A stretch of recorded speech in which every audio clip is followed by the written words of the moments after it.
It's 7 o'clock on a warm summer morning. A ship's arriving in New York. Its name is the Red Rose. 2 of the people on it are Sam Tinker and his daughter Jenny. Sam and Jenny are English, but now they're starting a new life in America. "Look, Dad," says Jenny. "We're here! We're really here!" The Tinkers say goodbye to all their friends. Then they leave the Red Rose. There are lots of people, horses and carts beside the ship. Sam looks at them. "Yes, we're here," he thinks. "But now what? We haven't got any money." He stops a young man with a green coat. "Excuse me," he says. "I'm looking for a job." The man turns to his right. "Talk to Jack Crane," he answers. Jack Crane's a farmer.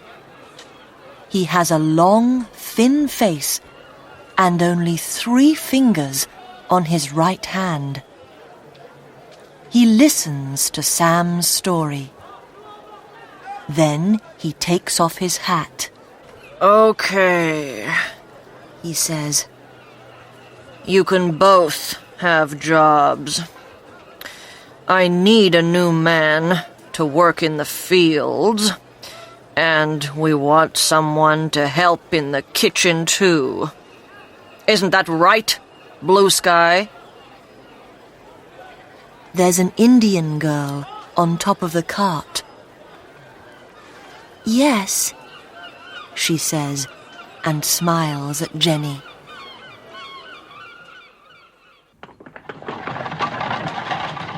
Two hours later, the Tinkers leave New York with Jack Crane and Blue Sky. They're both very happy. "How far is it to your farm, Mr. Crane?" asks Sam. 80 kilometers, Jack Crane answers. They drive all afternoon. Jenny's sitting next to Sam. She's tired, but she doesn't want to sleep. "This is America," she thinks. "And now I'm American." After 6 hours, Jack Crane stops the cart. "Well, there it is," he says. Jenny stands up. It's evening now, and the sun's going down. In front of them, there are lots of beautiful yellow fields and a big farmhouse. Jenny looks to her left. "Where's that smoke coming from?" she asks. "That's the Indian village," answers Blue Sky. "My family lives there."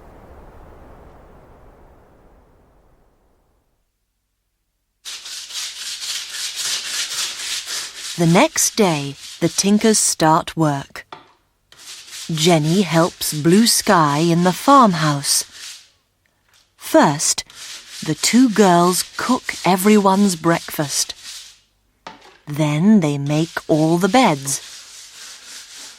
After that, they clean the kitchen floor.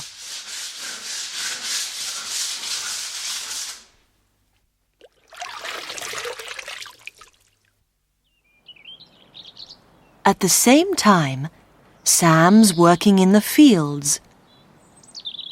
After 4 or 5 hours, He stops for a minute. "What are you stopping for?" asks Jack Crane. "Come on! Get back to work!"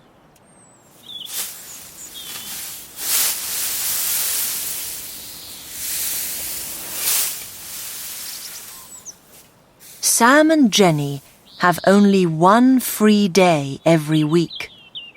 Sunday.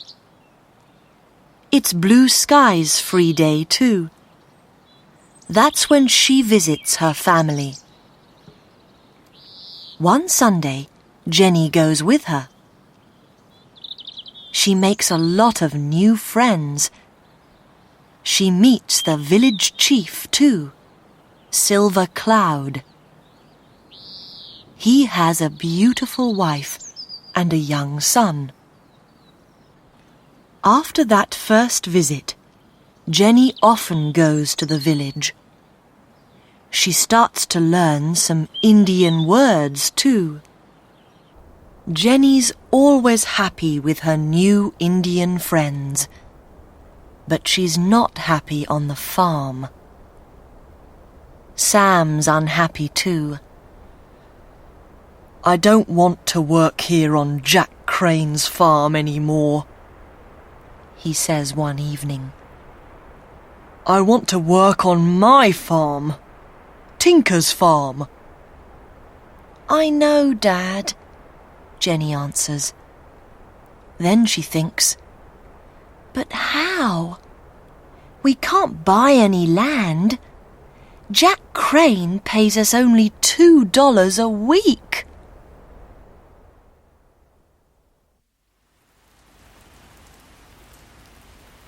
Four days later, Jenny and Blue Sky are making the beds. Suddenly, they hear something. Two men are shouting. Jenny looks out of the window. She can see Jack Crane and her father in front of the farmhouse. Jack Crane's face is very red. "Do it!" he shouts. "No, I'm not going to," Sam shouts back. "It's Sunday, and I don't work on Sundays. You do it!" Jenny runs downstairs and out of the house. There's a strong wind, and it's raining. "What's happening?" she asks her father. "We're leaving in the morning," Sam answers. He's walking very fast. Jenny looks at him. "But how are we going to eat? We haven't got any money." Sam doesn't answer. His eyes are cold and hard. That evening, Jenny and Blue Sky go to the Indian village. "This is going to be my last visit," Jenny thinks. Blue Sky's sad too. She doesn't want to lose her friend. The two girls say nothing for 20 minutes. Then Blue Sky stops her horse. She can see something in the river to their right. It's a small boy. "Help!" he's shouting. "I can't swim! Help me! Please!" "It's the chief's son," says Blue Sky. "What are we going to—" But before she can say another word, Jenny gets off her horse. "I'm coming!" she shouts. Then she jumps into the cold river. "Help!" shouts the boy. Jenny swims to him. His head's going under the water. She puts one arm around him. "It's okay," she says. "You're safe now."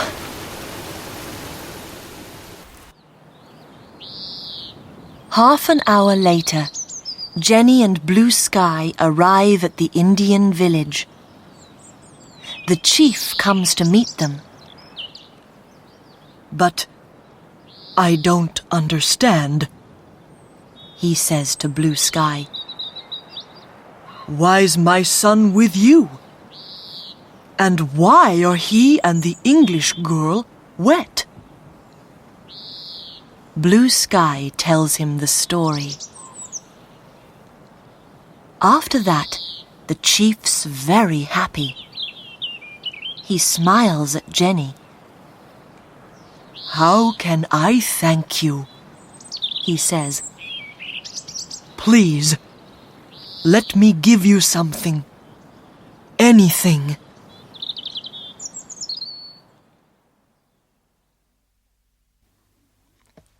At 9 o'clock, Sam's putting some boots into a bag.